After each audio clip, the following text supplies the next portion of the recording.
Young lady called in to our office. Asked us if we wanted to go along with his telephone company. I had a look at it. He said that the phone calls were going to be reduced by 3 cents a call, cheaper interstate calls, etc., cheaper mobile phone calls, etc. She seemed to know what she was talking about. And very well spoken. And I thought a nice guy. He said, if I can't sell you a phone system or can't sell you anything in 20 minutes, I'll leave. 2.5 hours later, he left. He spent probably 3 or 4 hours with us. I even went to the website to see if it was a legitimate site, which it was. I looked it up on ASIC, it was a legitimate company. And he got copies of all my phone bills, went through them and said, look, you are definitely paying too much. And the way the documentation read, it was such a good deal. You know, you thought, well, you know, you're going to be a mile in front. So it was something not to be sneezed at. What was presented to us was that we should take on board a free digital phone system. And then he started talking about extra equipment, plasmas and things like that. And I didn't need a phone system, I already had one. Didn't need plasmas, didn't need anything. I just said, not really interested in that. I just want cheap calls. By signing the 5-year contract, they offered to give us $4,000 worth of equipment for free. Free gifts such as plasma TVs, computer, copy machines. And he said, well, we can't actually do the deal unless you take something. He convinced us that because it was digital and that's where they made some of their margins and some of their profits were made, that we really needed to take it. We said we didn't need the equipment because we had recently new equipment, but he said it was part of the deal. I said, well, I don't really need a phone system. I've got a good phone system. But he said, you might as well take it because it's free. I said, yeah, right. It was stated on 3 or 4 occasions that the phone system came at absolutely no cost and it was absolutely for free. Naturally you go, well, wait a minute, if you're going to give me this stuff, you know, what's the catch? Oh, well, this is how it works. And he drew me the picture of the whole telecommunications industry and how there's just so much profit in it. And that's how they can afford to do it. So we draw this lovely little graph, we're going to split it down the middle, we're going to take this profit and that's ours, and we're going to give you this free. But to my understanding, the main part of the contract was the call credits. The products were free based on the fact that we were going to receive a certain amount of free call credits. The credit was coming off your call. So you're basically getting this equipment for free. The equipment and your phone calls, all in one bundle.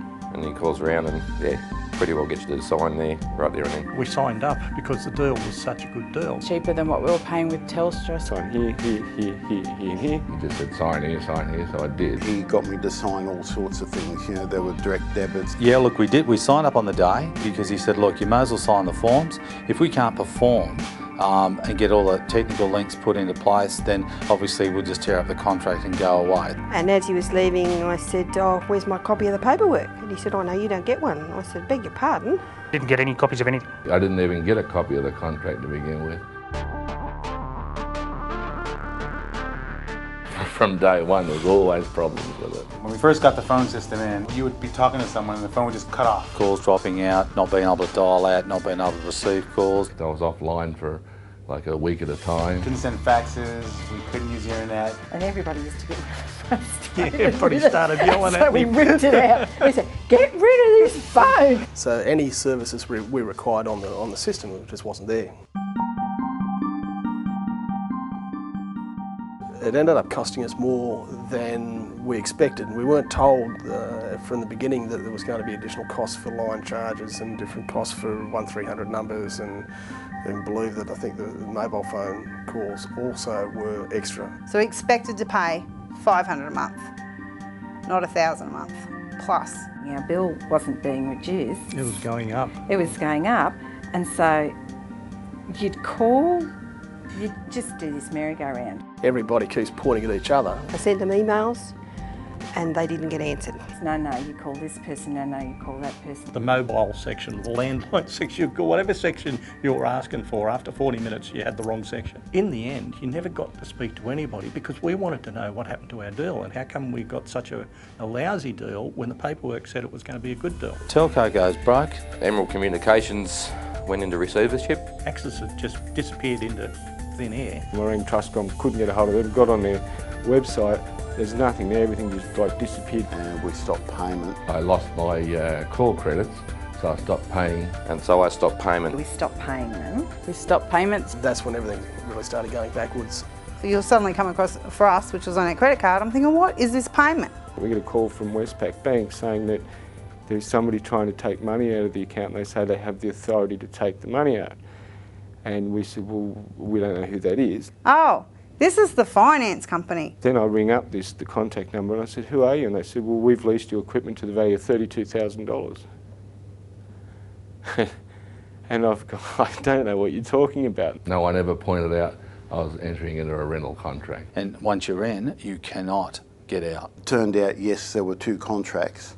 I wasn't aware at the time that there were 2 contracts or what the 2 contracts meant. It ended up that we didn't get a good telephone deal. In fact, we got no telephone deal because they disappeared, and we ended up having to pay for this rental on this stuff we didn't want in the first place.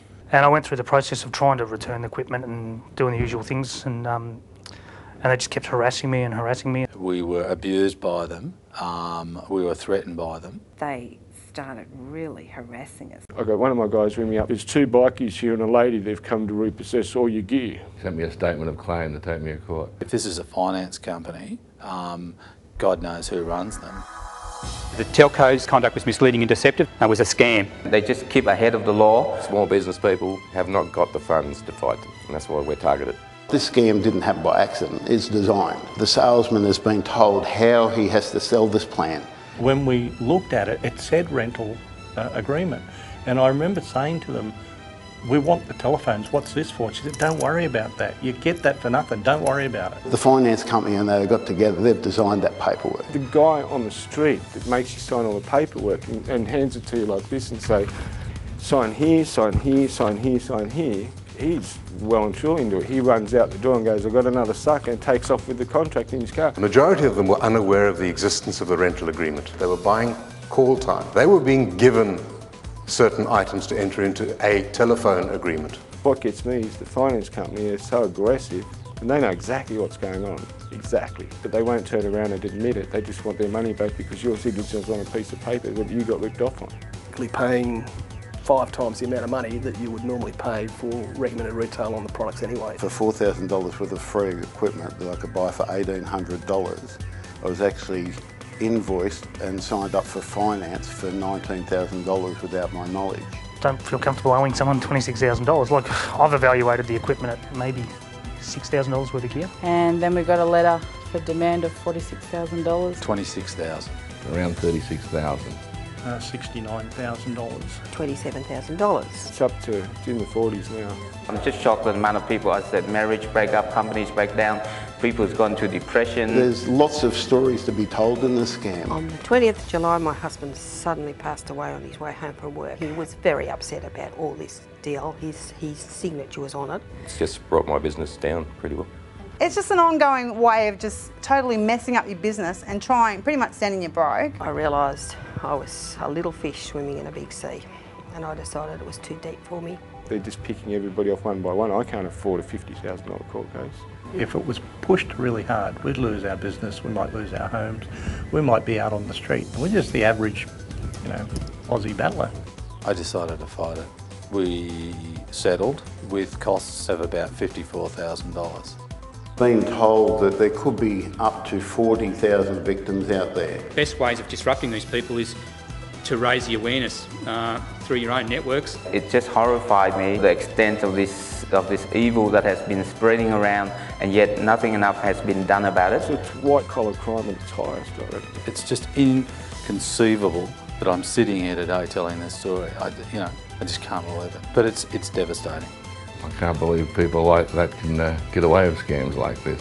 If you can get away with this, you can get away with anything.